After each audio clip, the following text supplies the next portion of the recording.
Hai guys, kita satu kes model TK tak hidup tapi pula dah on. So kita check dulu guys, kita dapati IC dekat sini memang letup. Jadi untuk model ni IC ni kita tak ada, tapi kita boleh buat conversion. Alright guys, dah siap. Kita dah repair 12V, the missing 12V.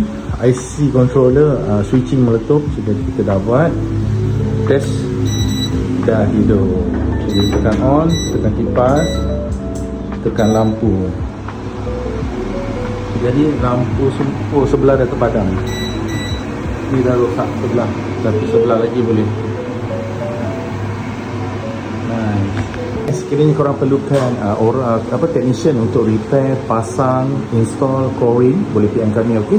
So kami akan berada di 25, 26, 27 di Johor, hingga ke Johor. So jadi along way this tarikh tu dekat bawah ni, korang boleh isilah ke Melaka, Negeri Sembilan dan sebagainya. So kalau nak apa-apa PM, okey. Right, SQ dah sini.